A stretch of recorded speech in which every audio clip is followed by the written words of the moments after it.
3일생 강의 9번째 시간으로 영적 타락의 결과라는 제목으로 말씀을 보겠습니다. 어떤 사람 인생 전체를 우리가 한눈에 바라볼 수 있다면 그것을 통해 우리는 많은 것을 배울 수 있을 것입니다.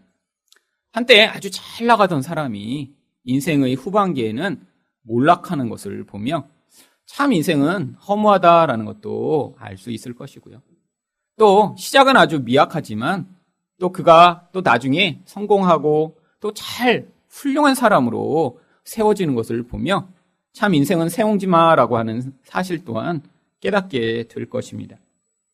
바로 엘리 가문과 또 사무엘의 이야기가 이런 그 인생들을 조망했을 때 나타나는 시작과는 전혀 다른 결과들을 보여주는 대표적인 예입니다.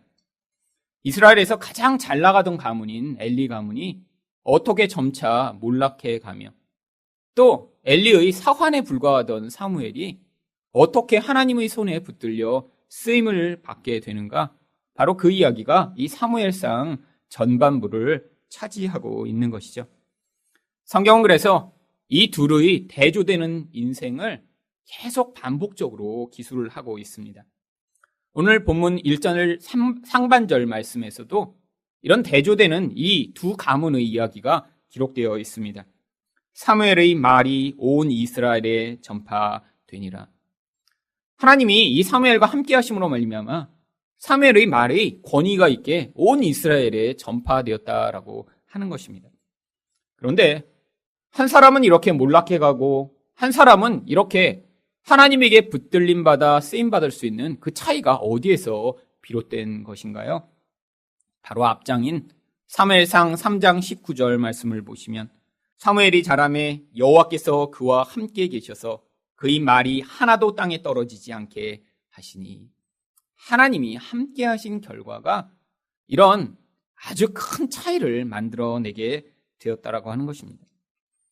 하나님은 사무엘과 함께 계셨고 그래서 이 사무엘은 점차 영향력 있는 사람으로 세워졌고요.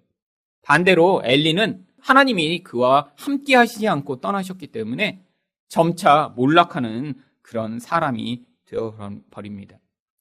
하나님이 함께 하신다는 것은 이처럼 아주 중요한 것이죠. 어떤 사람이 일시적으로 보여주는 모습이 아니라 그의 인생을 어떻게 마무리하느냐가 바로 이 하나님의 함께 하심의 결과로 달라지게 되는 것입니다. 하나님이 함께 하시지 않으면 인간은 반드시 영적으로 타락하게 되어 있습니다. 타락하게 되면 반드시 그 결과와 영향력이 그의 삶을 통해 드러나게 되어 있죠. 결국 타락의 끝은 멸망이며 심판이 기다리고 있는 것입니다. 그렇다면 영적으로 타락하면 어떻게 되나요? 첫 번째로 하나님을 이용하고자 합니다. 1절 하반절 말씀을 보겠습니다. 이스라엘은 나가서 블레셋 사람들과 싸우려고 에베네셀 곁에 진치고 블레셋 사람들은 아벡에 진쳤더니, 지금 이스라엘과 블레셋이 전쟁을 하기 위해 자기들이 가장 변방 도시에 지금 진을 치고 기다리고 있는 위기의 상황이 벌어집니다. 근데 이 위기가 단순히 위기로 끝난 것이 아니라 아주 심각한 결과를 가져옵니다. 2절입니다. 블레셋 사람들이 이스라엘에 대하여 전열을 벌이니라. 그 둘이 싸우다가 이스라엘이 블레셋 사람들 앞에서 패하여 그들에게 전쟁에서 죽임을 당한 군사가 4,000명 가량이라. 단순히 위기로 끝난 것이 아니라 실제로 전투가 벌어졌고요. 4,000명이나 되는 사람이 죽임을 당했습니다. 여러분, 이스라엘은 단순한 한 나라가 아닙니다. 이스라엘은 하나님이 영적 공동체로 어떠한 영적 모형을 보여주시고자 이 이스라엘을 택하시고 이 이스라엘 백성들의 모습을 통해 우리에게 어떤 교훈들을 말씀하고 계신 그런 영적 공동체죠. 이 이스라엘이 이렇게 전투에서 패배했다라고 하는 것은 그들이 군사의 수가 적거나 훈련이 부족했거나 혹은 중요한 무기가 없어서 패한 것이 아니라 그 가운데는 반드시 영적 원인이 있었던 것입니다. 하나님은 주변 나라들을 사용하셔서 이 영적 공동체인 이스라엘에게 이런 전쟁과 이런 상황들을 통해 어떤 메시지를 말씀하고 계셨습니다. 사사기 2장 14절 말씀을 보시면 여호와께서 이스라엘에게 진노하사 노력하는 자의 손에 넘겨주사 그들이 노력을 당하게 하시며 또 주위에 있는 모든 대적의 손에 팔아 넘기심에 그들이 다시는 대적을 당하지 못하였으며. 이스라엘이 누구의 손에 의해 대적에게 팔렸다고 성경이 이야기하나요? 바로 하나님의 손에 의해 대적에게 팔렸다라고 성경이 이야기합니다. 여러분, 이 사사기의 상황이 이 사무엘상까지 지금 계속해서 연결되고 있는 상황이죠. 이스라엘 백성들이 지금 이 전쟁을 해서 이렇게 패배한 것이 결국에는 그들에게 있는 그 죄악의 문제 때문에 벌어진 상황이라고 성경이 이야기를 하고 있고요. 영적으로 민감한 상황이라면 바로 그 사실을 깨달아야 하는데 이들은 깨닫지 못합니다. 여러분, 영적 공동체인 교회 가운데 벌어지는 일, 아니 영적인 사람들이라고 하는 하나님의 백성 가운데 벌어지는 일도 이와 똑같은 원리를 가지고 있습니다. 우리에게 벌어지는 그냥 일상적으로 벌어지는 것 같은 그런 문제와 상황의 진짜 목적과 이유를 깨닫지 못하면 우리는 엉뚱한 일에 힘을 쏟고 하지 말아야 될 일을 하며 또 아무리 애를 써도 문제가 해결되지 않는 상황들을 경험하게 됩니다. 표면적으로는 어떤 사람 때문에, 아니 돈 때문에, 어떤 일 때문에 내가 이렇게 힘들고 어려운 것 같다라고 생각하지만 하나님은 그런 상황을 통해 우리에게 무엇인가 영적인 이유와 상황들을 말씀하시는 경우가 많아요. 영적으로 둔감하고 이것을 깨닫지 못하면 계속해서 이런 문제 가운데 처해 있지만 그 문제의 진짜 원인인 영적인 것을 발견하지 못하고 그 문제만을 해결하기를 원하는 것이 우리들의 모습입니다.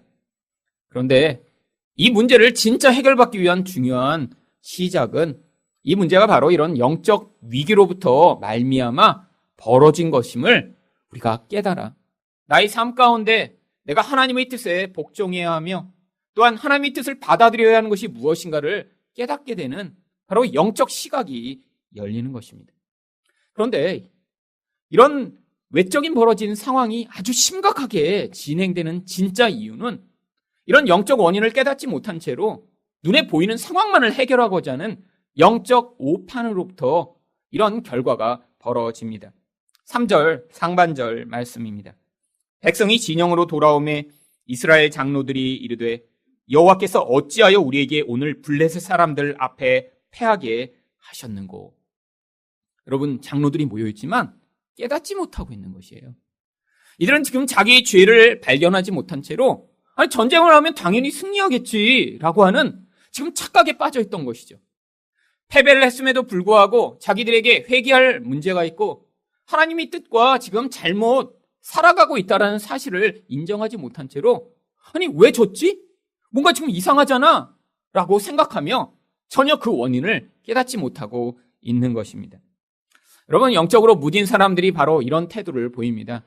내가 이렇게 열심히 종교적인 그런 행위를 하면 당연히 일들이 잘 돼야지. 우리 자녀는 시험을 보면 좋은 결과를 가져와야 되고 회사에서 이런 승진의 문제가 걸려 있으면 반드시 승진을 해야 되고 아프다가도 꼭 병이 나아야지 이렇게 생각하는 사람들이 있죠. 이러한 태도를 영적 성공주의라고 하는 용어를 사용할 수 있을 것입니다. 영적으로 내가 어떠한 신앙적 태도를 가지면 인생에서의 모든 결과가 아주 내가 원하는 대로 좋게 나타날 것이라고 착각하는 것입니다. 여러분, 이게 바로 근원적으로는 기복주의에서 기반한, 그래서 내가 이렇게 종교적 열심을 보이면 인생 가운데 좋은 일이 나타나야 된다고 생각하는 잘못되고 왜곡된 생각입니다. 여러분, 이런 생각은 신앙을 심각한 위기 가운데 빠뜨릴 수 있어요. 왜요? 여러분, 인생 가운데 아무리 종교적 열심을 부려도요 반드시 어려운 일이 생기고 힘든 일이 생기기 마련입니다.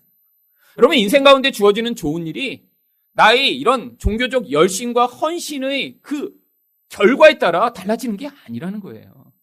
인생 가운데 주어지는 우리의 모든 과정은 우리의 영적 성숙과 변화를 위한 하나님의 계획 안에서 계획된 것이라, 어떤 사람이 더 많이 성장해야 되면 더 많은 고난과 어려움의 과정을 통해 그를 더 많이 성장하게 하시고, 어떤 사람이 그런 깊은 성장과 변화가 필요 없다면 하나님이 남들이 볼 때는 별로 큰 어려움을 겪지 않는 것 같은 과정들을 허용하실 수도 있는 것이죠.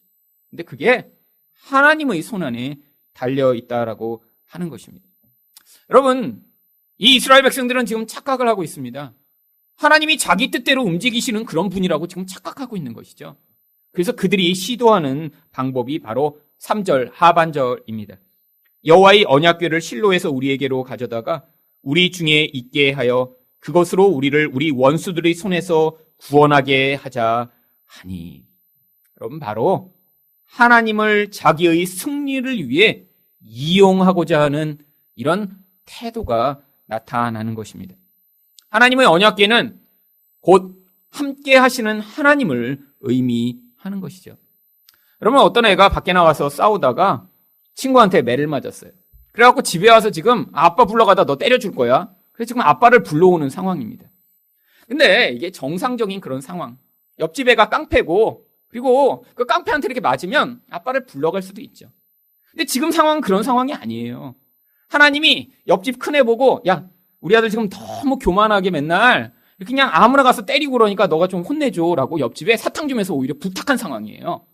근데 지금 아빠한테 가서 아빠, 옆집가 나 혼냈어. 그러니까 가서 걔 좀 혼내줘. 지금 그렇게 이스라엘 백성들이 하나님한테 지금 때를 부리는 상황입니다. 지금 착각하고 있는 거예요. 하나님을 이렇게 불러다가 내가 원하는 성공을 얻어내고자 하나님을 이용하면 하나님이 그들의 의도대로 움직이셔서 성공과 승리를 주실 것이라고 착각하는 그런 태도예요. 그런데 이렇게 이스라엘 백성들이 이렇게 착각을 하고 있으면 누가 그게 잘못되었다고 막아야 하나요? 대제사장과 이렇게 하나님을 직접 섬기는 자들이 그걸 막아야 합니다. 근데 그런 일이 벌어질 수 없는 상황입니다. 왜죠? 4절 말씀입니다. 이에 백성이 실로에 사람을 보내어 그룹 사이에 계신 만군의 여호와의 언약궤를 거기서 가져왔고 엘리의 두 아들 홈니와 비느하스는 하나님의 언약궤와 함께 거기에 있었더라. 홈니와 비느하스가 바로 그 언약궤를 담당하고 지키는 사람들이었기 때문에 사람들이 이렇게 하나님을 이용하여 자기 목적에 따라 사용하려고 하는 그것을 막을 수 없었던 것입니다. 여러분, 이게 바로 세상에서 주로 사람들이 하나님을 신앙이 약할 때 반응하고 사용하고자 하는 태도죠.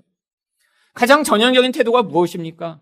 하나님이 나의 어떤 삶에 도움이 되셔야 되는 거예요. 내가 아프면 나의 건강을 책임지셔야 되고, 내가 돈이 좀 부족하면 나의 재정을 하나님이 좀 풍성하게 해줘야 되고, 애가 말을 안 들으면 애가 말을 잘 듣도록 만들어주는, 그래서 내가 불편하지 않고 힘들지 않고 여유롭고 행복하게 만들어줄 그런 도구로 하나님을 바라보는 것이죠.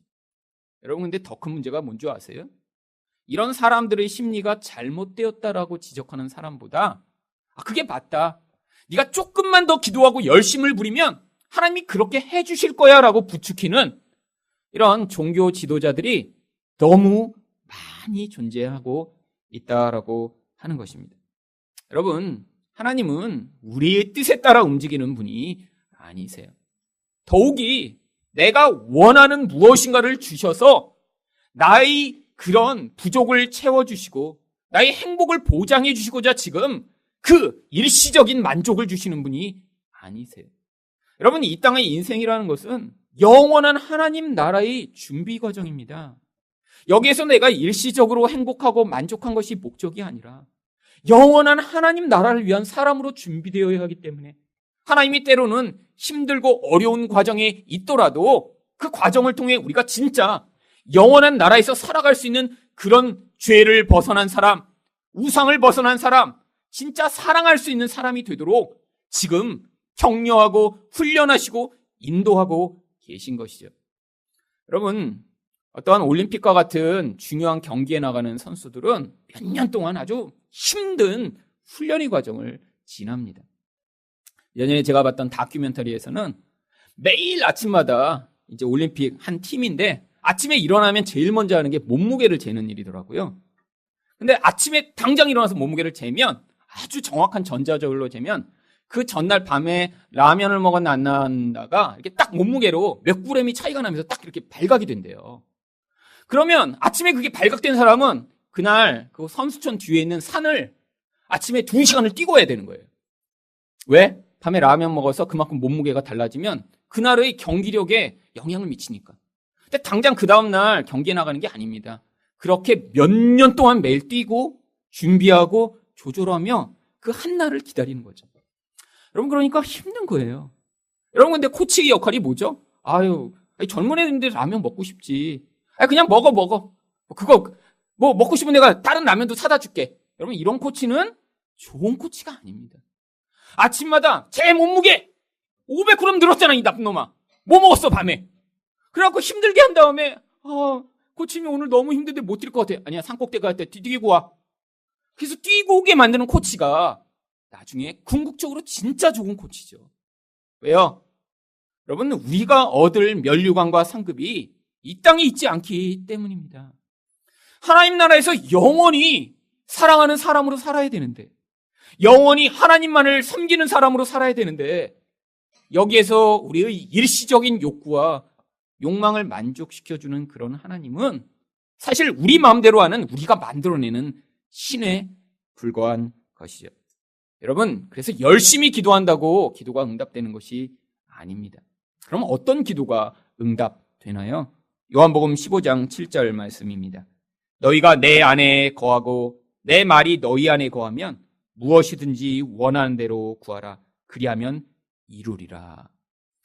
여러분, 많은 사람들이 이 뒷부분을 아주 좋아합니다. 무엇이든지 원하는 대로 구하라. 그리하면 이루리라. 여러분, 근데 이게 조건이 있어요. 어떤 조건이요? 너희가 내 안에 거하고 내 말이 너희 안에 거하면. 다른 말로 얘기하면 예수님과 마음과 인격이 완전 똑같아야 된다는 거예요. 그래서 생각하는 게 다 예수님과 똑같아요. 하나 됐다는 게 그거잖아요. 그래서 우리 안에서 기도를 하면 예수님의 말로만 기도하는 거예요. 하나님, 제가 십자가에 매달리겠습니다. 이런 말만 하는 거 기도하는 거예요, 늘. 여러분, 이렇게 되면 원하면 바로 다 이루어진다는 거예요. 여러분, 그러니까 예수님의 말씀을, 특히 복음서를 보시면 그걸로 기도를 해보세요. 다 이루어지세요. 예수님, 제가 이 고난의 십자가를 감당하겠습니다. 예수님 바로 인생의 가운데 개입하셔서 이루어지게 하세요. 그러면 우리는 근데 늘 뭐를 구하나요? 나의 원하는 것, 내가 당장에 좋아 보이는 것, 진짜 미래를 알지 못하니까 지금 나를 편안하게 해줄 만한 것, 그것들을 기도 제목으로 구하죠. 여러분, 그게 자꾸 좌절되어 나가며 내가 하나님의 뜻을 받아들여야 되겠구나라는 사실을 배워가는 것이 그래서 성도인 것입니다. 여러분, 저도 이렇게 미래를 완전하게 알지 못하기 때문에 당장 눈에 보이는 것을 구하고 원하고 간절히 바랄 때가 아직도 많이 있습니다.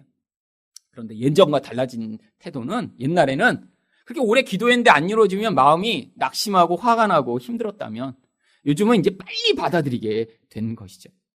여러분, 이 교회로 저희가 이렇게 장소를 마련하고 이사 오고 나서 그때 제가 마음에 한 달만 먼저 이 장소를 찾았으면 좋았겠다라는 생각을 아주 많이 했었습니다. 왜냐하면 이 3, 4층을 차지하고 있던 2단 하나님의 교회가 이제 나가면서 이 3, 4층에 같이 매물로 나왔었어요. 그런데 이 3층에 저희보다 딱 한 달 먼저 탁구장이 먼저 들어오면서 저희가 이 4층밖에 얻을 수 없었던 것이죠. 근데 이 탁구장 이 청년의 말에 의하면 이 3, 4층이 원래 이렇게 하나 같이 나왔기 때문에 이 두 개를 같이 이렇게 사용한다고 하면 아주 싼 그런 월세로 여기를 준다고 했대요, 주인이. 그래서 4층까지 다 쓰라고. 근데 탁구장이 이렇게 두 개를 다 쓰기는 너무 많아서 자기는 하나만 하겠다고 그래서 3층만 사용했다고 하더라고요. 그 말을 들으니까 너무 아쉬운 거예요.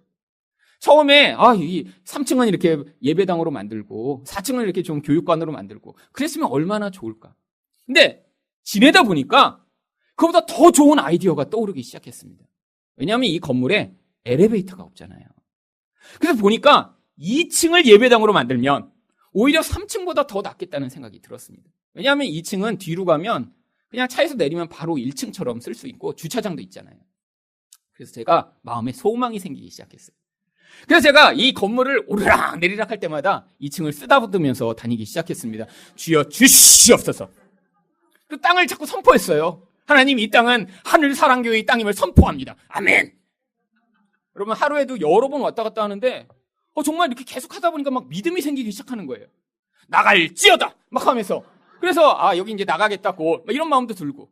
그래서 자꾸 물어봤어요. 2층 언제 했더니 막 벌써 10몇 년 됐대요. 월세가 싸서 안 나갈 것 같대. 그래서 그래도 하나님이 날 보내시면 그냥 어느 날 갑자기 나갈 것 같아. 이런 마음이 막 들기 시작하는데 여러분 기도를 하기 시작했더니 막 뭐가 보이는 것 같은 거예요. 막 2층 전체가 예배당으로 이렇게 꾸며져서 거기서 그러면 한 250석, 300석 되는 그런 예배당에서 우리가 이렇게 잘 예배도 드리고 그리고 여기는 뭐 초등부실로 쓰고 이런 막 꿈에 막 부풀기 시작한 거예요.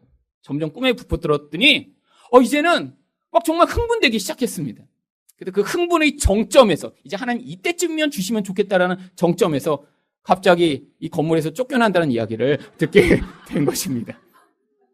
여러분 그랬더니 그 낙심과 절망이 얼마나 컸는지 여러분 1년 반 전에 제가 여기서 얼마나 울었는지를 아시는 분은 이제 아주 생생하게 기억하실 거예요. 왜 절망과 그 슬픔이 그렇게 컸냐면 기대가 너무너무 컸기 때문이에요. 그래서 꿈꾸기는 탁구장도 지금은 내가 탁구를 이제 제가 그때는 탁구를 배웠거든요. 내가 탁구만 다 배우고 나면 탁구장도 이제 나가서 이 전체를 우리가 다 쓰고 1층 솔로몬은 그냥 남겨놔서 교회 부속 서점처럼 그냥 사용하면 좋겠다. 이런 생각을 하며 하나님이 예비하신 건물이구나. 그런 생각을 했던 것이죠. 여러분 근데 이 쫓겨난다니까 그때 제가 뭘 깨달은 줄 아세요? 만약에 3층까지 들어와서 저희가 이렇게 인테리어 다 해놓고 있는데 쫓겨난다는 얘기를 들었으면 아마 저는 그 정도 운 게 아니라 2주 정도 울었어야 겨우 회복할 수 있었는데 다행히 한 층으로 우니까 한 주일 울고 회복했습니다. 그때. 여러분 하나님의 뜻과 저희 뜻이 달라요. 그 다음에 근데 어떻게 인도하실지 모르죠. 여러분 제 판단으로는 그냥 이 건물에서 그냥 그렇게 하고 싶은데 우리 하나님은 저와 저희 교회를 향해 어떤 뜻을 가지고 계신지 알지 못하니까 그 다음에 제가 빨리 그 슬픔과 낙심에서 벗어나 이제 하나님이 더 선하고 좋은 길을 주실 것을 믿습니다라는 기도를 바꾸며 지금도 기도하고 있습니다. 여러분 혹시 근데 여러분의 인생이 그렇지 않으신가요? 여러분 어떤 사람은 당장 있는 문제가 해결되기를 원해요. 근데 그 문제가 해결됐더니 어떤 결과가 벌어지나요?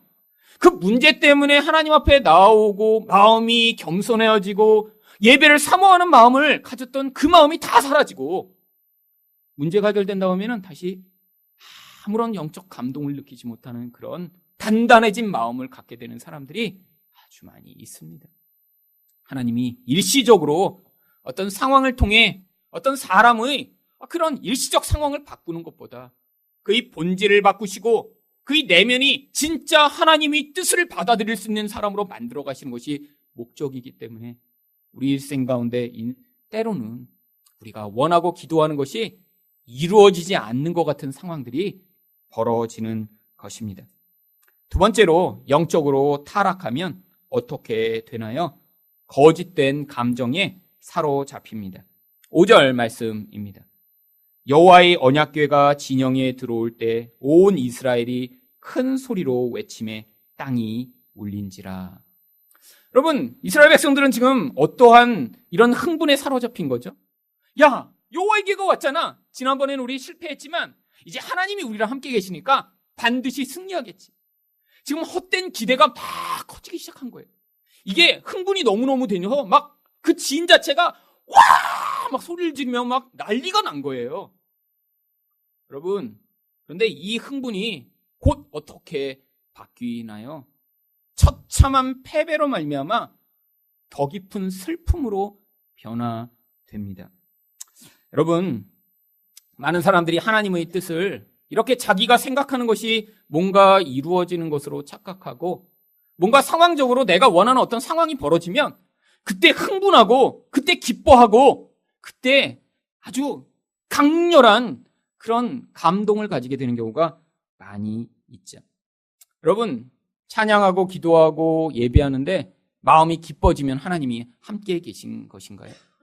아니 반대로 예배하는데 슬퍼지고 외로워지고 마음 가운데 우울한 마음이 들면 그럼 하나님이 버리신 것일까요?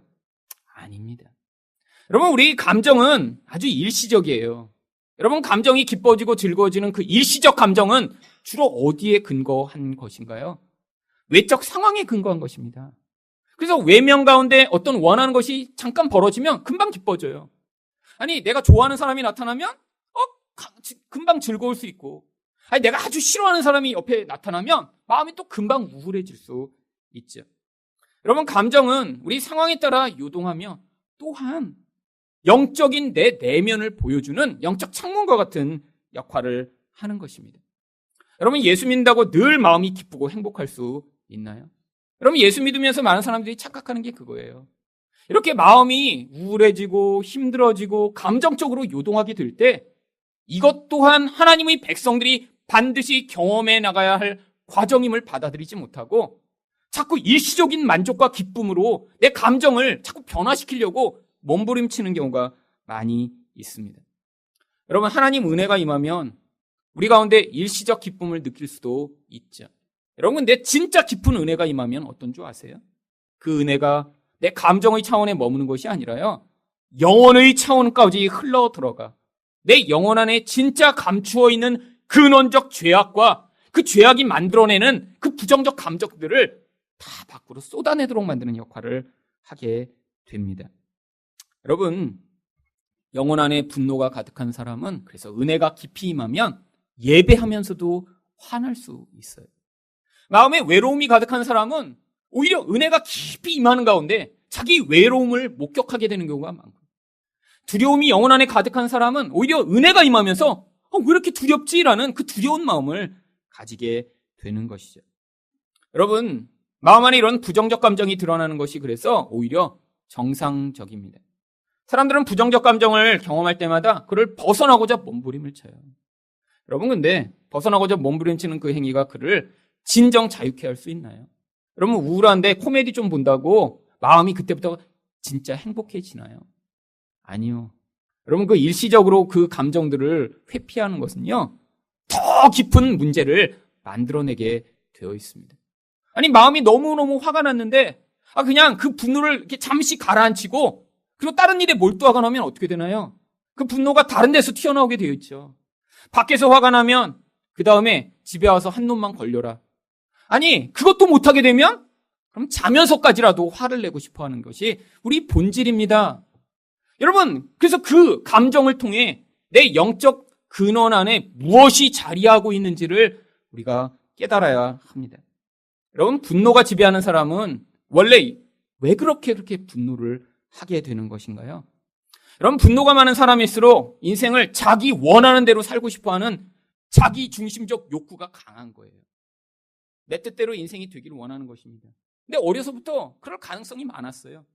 똑똑했거나 능력이 많았거나 아니 경제적인 그런 부모가 넉넉한 집안이어서 이전에는 한 번도 인생 가운데 내가 원하는 것을 안 해본 적이 없어요. 근데 여러분, 평생 그렇게 살 수 있나요? 아니요. 어느 순간 내가 반드시 남의 말을 들어야 합니다. 어느 순간 내가 반드시 내가 원하는 대로 살지 못하는 상황이 벌어지게 되어 있어요. 근데 어려서부터 그렇게 내 원하는 대로만 살고자 했던 사람은 그런 상황이 닥치면 그게 분노라는 감정으로 튀어나오게 되어 있는 것입니다. 여러분, 이 내 마음대로 살고자 하는 이 마음의 진짜 영적인 모습이 무엇인가요? 내가 하나님이 되고자 하는 하나님 노릇하고자 하는 거죠. 여러분, 그래서 그게 하나님 앞에 죄인 것입니다. 여러분, 분노할 때마다 그래서 뭐라고 생각하셔야 돼요? 이 어떤 놈이 왜 나를 자꾸 화나게 해? 아니, 왜 옆에서 나를 빵빵거리면서 힘들게 해?가 아니라 나는 내 마음대로 살지 않으면 이렇게 분노가 치밀어 오르는 그런 하나님 노릇하려는 죄인이구나라고 깨달으셔야죠. 여러분, 어떤 사람은 외로움이 마음에서 계속 나오는 사람이 있어요. 물론 여러분, 결혼해야 되는데 아직 결혼하지 못할 때 외로울 수 있죠. 특별히 이렇게 가을에 결혼식이 많을 때, 토요일마다 남의 결혼식 다니느라고 힘들 때 외로움이 마음에서 많이 나타날 수 있습니다. 여러분, 그런데 결혼하면 외로움에서 자유케 되나요? 여러분, 아니에요. 여러분, 결혼해도 마음이 외로운 사람은 똑같이 외로워요. 여러분, 왜 그렇죠? 아니, 누군가 사람이랑 친밀감을 가지고 결혼하면 괜찮을 줄 알았는데, 아니, 결혼해도 똑같이 외롭다니요. 아니, 진짜 외롭습니다. 마음이 외로운 사람은 그 외로움을 원래는 하나님이 주시는 생명과 친밀감으로 채웠어야 되는데, 눈에 보이는 사람으로 채우려고 하다가 그 외로움이 채워지지 않아 그 외로움으로 자꾸 영향받는 거예요. 여러분, 하나님 말고 다른 대상이 나의 외로움을 채워주며 근원적 그런 나의 지지 기반이 될 것이라고 착각하는 이것이 바로 사람을 하나님 자리에 올려놓는 우상 숭배하고 있는 태도입니다. 여러분, 그래서 마음이 외로운 사람들이 어떤 줄 아세요? 영적으로 외로우면 이런 사람들이 일 중독에 빠지는 경우가 굉장히 많아요. 막 열심히 일을 합니다. 쉬지 않고 일을 해요. 그럼 어떻게 되죠? 일하는 동안은 자기가 외롭다는 사실을 잠시 잊어버립니다. 그래서 밖에서도 일을 열심히 하고 그래서 몸을 너무 피곤하게 만들어 잠시라도 내가 외롭다는 사실을 기억하지 못하도록 만드는 거예요. 여러분, 또 다른 태도가 어떻게 나타나는 줄 아세요? 다른 사람들을 쫓아다니며 계속 바쁜 삶을 살아요. 그래서 월, 화, 수, 목, 금, 토 저녁마다 약속이 매일 있어. 그래서 어느 모임, 이 모임, 저 모임, 아니 자기가 모임을 만들어서까지 매일 모여서 즐겁다, 행복하다, 야 재밌지? 이렇게 돼야만 만드는 이런 인생을 사는 거예요. 이런 사람이 근원 안에서 외로움 때문에 그 외로움을 감당할 수 없어서 사람에게 의존된 인생을 살아가는 모습인 것입니다. 이게 바로 영적으로는 사람을 하나님의 자리에 올려놓은 우상 숭배인 것이죠. 여러분, 이처럼 우리 감정은 나의 진짜 영혼의 모습을 보여주는 통로입니다. 우리가 그런데 예수를 믿으며 가짜 흥분과 가짜 만족으로 이런 나의 진짜 영적 모습을 외면하고자 하는 태도가 굉장히 많아요. 여러분, 그래서 이런 태도들을 주로 가지고 있는 것들이 누구죠? 우리 청소년들입니다. 청소년들이 그래서 찬양 집회하면 많이 모여듭니다. 감미로운 음악이 흐르고 아주 훌륭한 세션들이 찬양을 잘 인도하고 그리고 앞에서 나릇나릇한 목소리로 잘생긴 찬양 인도자가 여러분 청년들 하나님이 당신을 사랑하십니다. 이렇게 하면 하면서 청년들이 울어요. 여러분, 그래갖고 막 가서 은혜 받았다고 착각해. 그리고 나서 또 어떡합니까? 처음엔 그런 부드러운 음악으로 시작했다. 나나나나나나 하면 막 비트가 빨라져요. 그러면서 다 같이 뜁니다. 몇천 명이.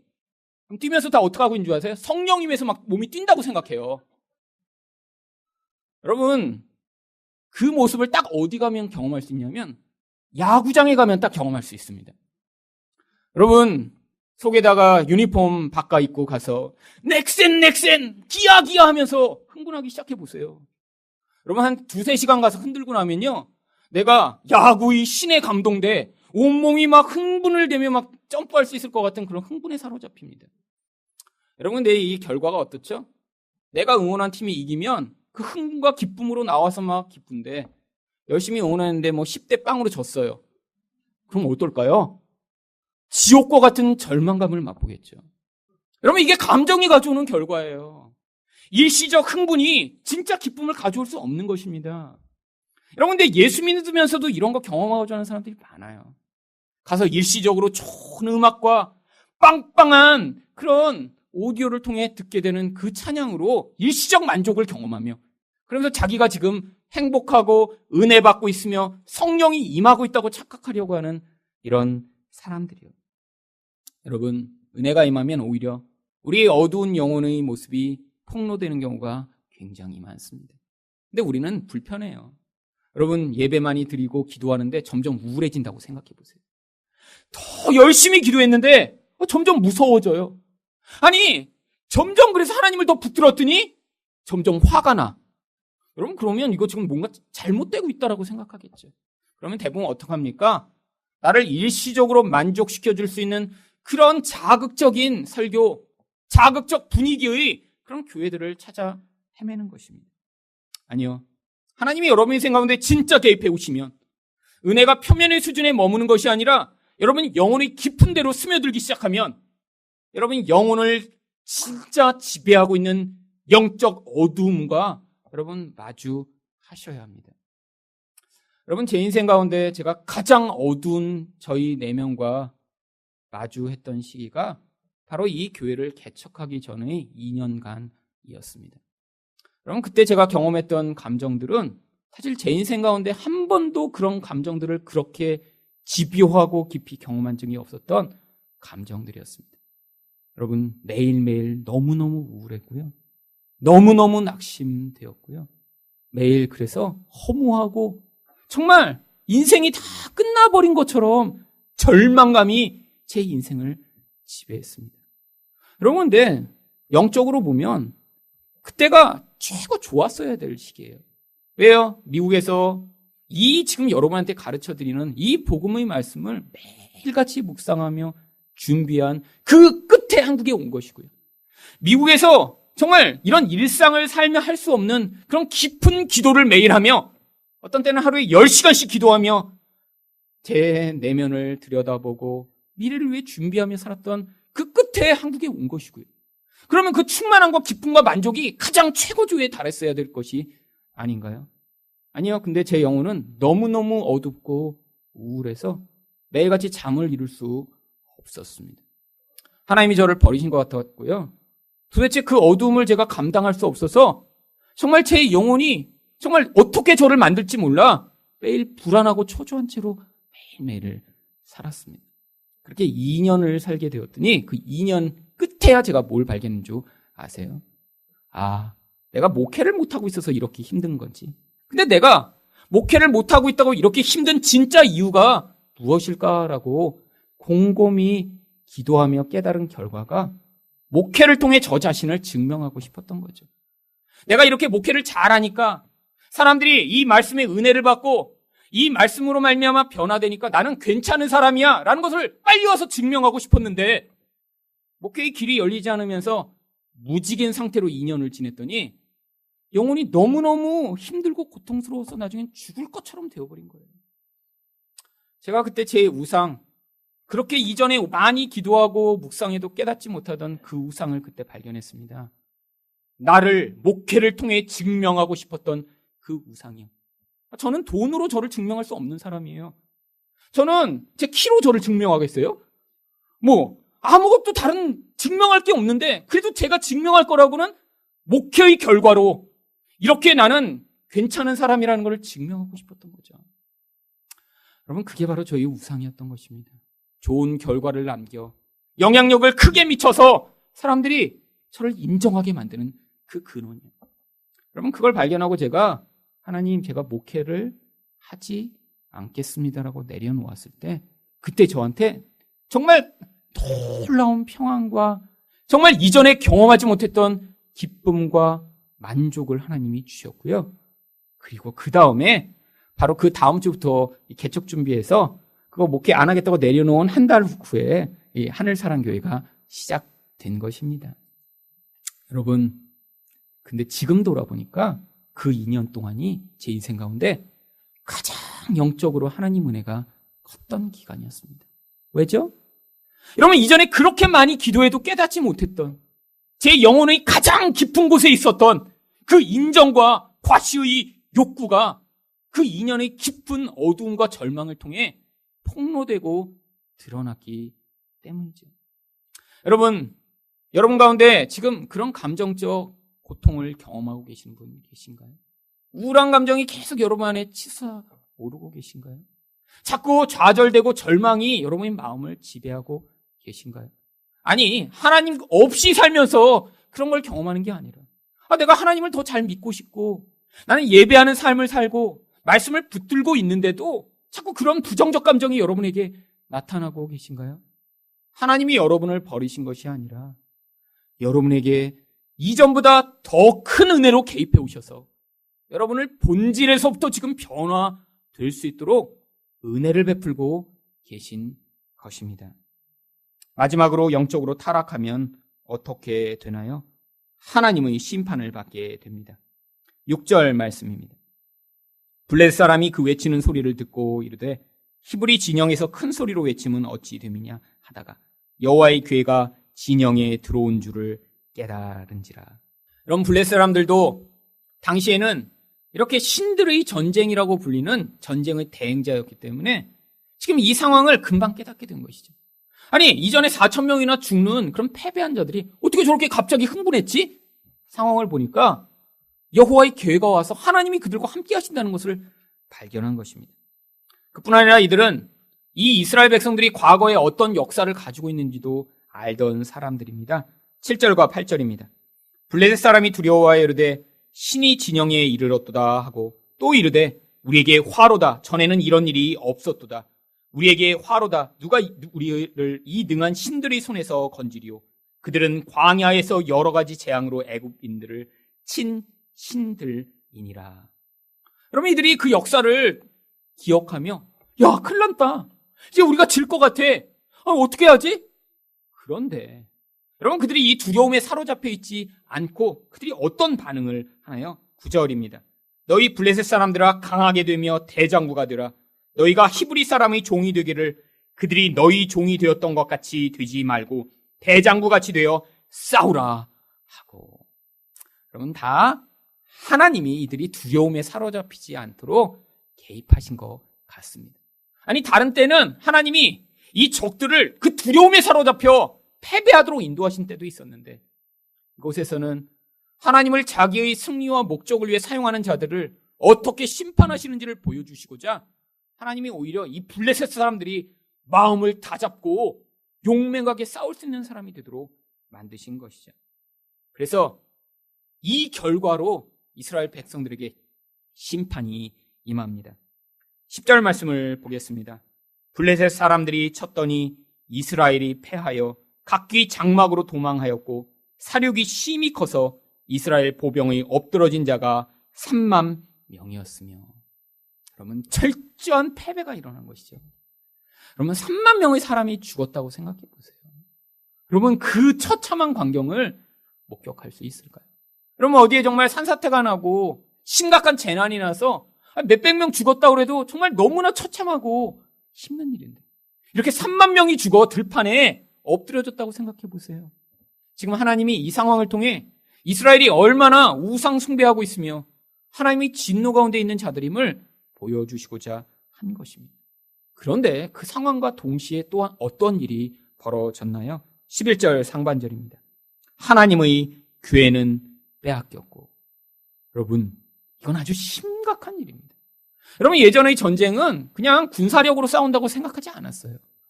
그들의 신이 서로 싸워서 어떤 신이 더 강한가를 이렇게 보여주는 신들의 그런 대행 전쟁이라고 생각을 했던 것입니다. 아니, 이 전쟁에 졌을 뿐 아니라 하나님의 교회가 뺏겼다는 건 지금 하나님이 포로가 되신 거예요.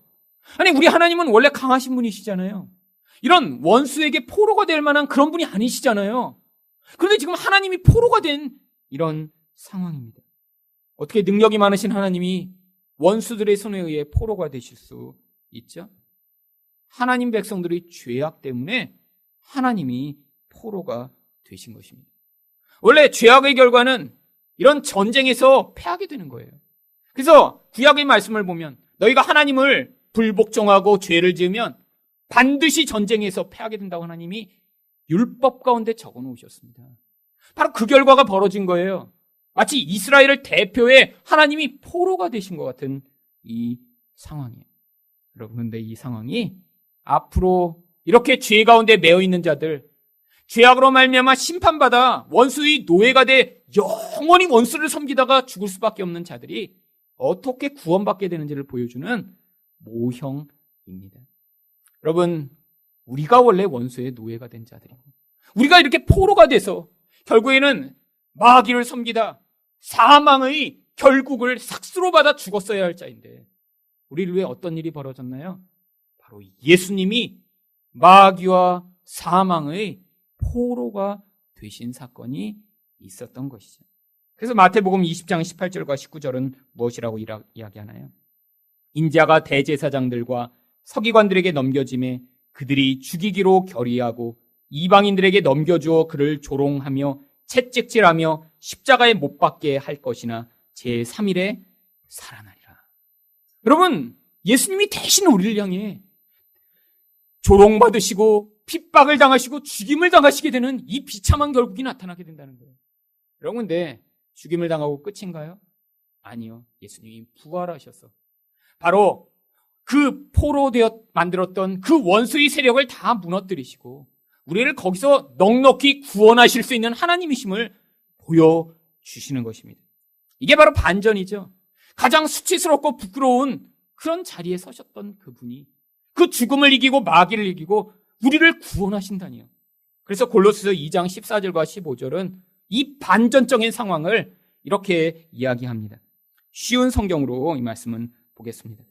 우리는 하나님과의 약속을 깨트림으로써 하나님께 빚을 지게 되었습니다. 어떤 빚을 지게 됐죠? 이제는 사망과 죽음으로 말미암아 원수들에게 팔리게 된 것이. 그런데 무슨 일이 벌어졌나요? 하나님께서는 그 빚을 그리스도의 십자가에 함께 못 박아 깨끗이 없애 주셨습니다. 이렇게 하여 하나님께서는 세상의 주권과 능력을 꺾으시고 온 세상 사람에게 십자가를 통한 승리를 보여주셨습니다. 결국 예수님이 십자가에서 이렇게 부끄럽게 되신 그것이 우리를 빚에 팔려 노예된 그 자리로부터 구원하는, 포로된 자들을 자유케 하는 그 놀라운 은혜의 결과로 나타나게 될 것임을 보여주시고자 여호와에게가 블레셋의 포로가 된 이 모습이 나타난 것입니다. 이스라엘을 이렇게 영적 어둠에 빠뜨렸던 홈리와 비느하스에게는 어떤 심판이 벌어졌나요? 11절 하반절입니다. 엘리의 두 아들 홈리와 비느하스는 죽임을 당하였더라. 이들이 죽임당한 것이 우연히 죽은 것이 아님을 보여주고자 하나님은 이전에 여러 번 이들의 심판에 대해 말씀하셨습니다. 사무엘상 2장 24절 말씀을 보시면 내 두 아들 홈리와 비느하스가 한날에 죽으리니 그 둘이 당한 그 일이 내게 표징이 되리라. 이 둘이 죽은 게 그냥 죽은 게 아니라 하나님이 이 무서운 영적 죄악, 이스라엘 백성들을 이렇게 우상 숭배에 빠지게 만든 죄악에 대해 하나님이 심판하신다는 것들을 보여주시는 것이죠. 여러분, 이 땅에선 그런데 이런 심판이 눈에 보이게 나타나지 않는 것처럼 보일 때가 많이 있습니다. 왜죠?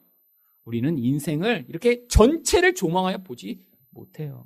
그렇잖아요. 여러분 주변에서 지금 그렇게 죄를 짓는데도 심판을 안 받는 것 같은 그 사람, 여러분, 그 사람이 죽을 때까지, 아니 그 자녀의 그 다음 세대까지 여러분이 지금 보고 계시지 않기 때문에 어떻게 죄악이 영향을 미치고 파괴적인 결과를 나타내는지 못 보고 계신 것이죠. 아니, 그런데 이 땅에서는 심판이 임하지 않을 수도 있습니다. 아니, 자기의 욕망과 죄악대로 살아가며 심지어는 교회에서 목사라고 하는 직을 가지고 교회를 통해서도 그 욕심을 이루고자 행하지만 이 땅에서는 아무런 심판이 벌어지지 않는 것처럼 보일 때도 많아요. 여러분, 근데 우리에게 낙심하지 않을 이유가 있는 것이 무엇인가요? 영원한 영적 심판이 반드시 기다리고 있기 때문입니다. 여러분, 아무리 이 땅에서 잘난 체하고 이 땅에서 하나님 없는 것처럼 사는 자들에게도 죽음이라고 하는 그 결국이 찾아오게 되어 있고, 그뿐 아니라 마지막 심판이 반드시 임하게 되어 있는 것입니다. 여러분, 이 심판이 있다는 사실을 믿으면 우리 태도가 어떻게 달라져야 할까요? 여러분, 이런 다른 사람들을 보면서도 우리 태도가 달라져야 합니다. 여러분, 우리가 힘들 때가 언제죠? 아니, 하나님이 심판하시지 않으니까 내가 심판하고자 할 때가 굉장히 많아요. 그렇잖아요? 그래서 하나님이 안 하시는데 나라도 해줘야지. 그래서 집에서 맨날 남편 이렇게 구박하시는 거죠. 우리 하나님이 말씀 안 하시고 이대로 남편을 놔두면 절대로 나중에 좋은 사람이 되지 않을 것 같으니까 나라도 매일같이 하나님을 대신해서 남편에게 이렇게 잔소리를 해서 남편을 좀 바꿔 보고자. 그러면 이걸 뭐라고 부르는 줄 아세요? 하나님 노릇을 한다라고 부르는 것입니다. 여러분, 하나님의 때가 돼야 하나님이 개입하시는 거예요. 여러분이 말로 누군가를 바꿨으면 어떤 태도가 나타나는 줄 아세요? 나 때문에 남편이 변했지. 내가 아니었으면 내 아내는 그냥 옛날에 그냥 그 저질스러운 모습으로 살고 있을 거 아니야? 자기 의가 가득해져요. 그러면 남을 구원하며 자기가 심판의 대상이 되는 거죠. 그러니까 차라리 기도하며 가만히 계세요. 그래서 하나님이 개입해 오시도록. 여러분, 심판을 못 믿으면 어떻게 돼요? 내가 심판자가 되어야 되는 하나님의 자리를 찬탈하고자 하는 이런 무서운 행위가 나타나는 것입니다. 또한 이 심판이 있다는 것을 믿으면 어떻게 되나요? 하나님의 은혜에 감격하고 감사하는 반응이 나타나야죠. 왜요? 여러분, 우리도 심판받아야 될 자거든요. 여러분, 우리는 하나님을 이렇게 이용하고자 하지 않나요? 나의 욕망과 나의 편의를 위해 우리 하나님이 무엇인가 나의 인생에 좋은 일을 주시기를 여태까지 얼마나 많이 간구하셨나요? 여러분, 감정적 흥분에 사로잡히면 그게 하나님의 은혜라고 착각하고 일상적인 어떤 상황에서 내가 원하는 상황이 벌어지면 그거를 나의 그런 영적 해석의 근거로 둔 채로 말씀과 관계없이 일시적인 흥분과 기쁨에 사로잡힐 때가 얼마나 많았나요? 반대로 내 안에서 벌어지는 이 영적 어두움은 분별하지 못한 채 남을 비난하고 정죄한 때가 얼마나 많았나요? 결국 우리가 하나님 노릇하고 살았는데, 그래서 우리가 심판받았어야 하는데 하나님은 우리를 대신하여 예수님을 대신 죽음에 내어주시고 우리에게 구원을 베푸셨기 때문에 이 심판이 있다는 사실을 진짜 믿는 자는 그 심판 가운데 섰어야 할 우리를 대신한 예수 그리스도로 말미암는 감사와 감격의 반응이 당연히 나타나야 하는 것입니다. 여러분, 원래 심판받아야 될 우리를 위한 이 하나님의 무한하신 은혜를 기억하며 하나님을 향해 이 감사와 감격의 반응을 하시는 여러분이 되시기를 예수 그리스도의 이름으로 축원드립니다.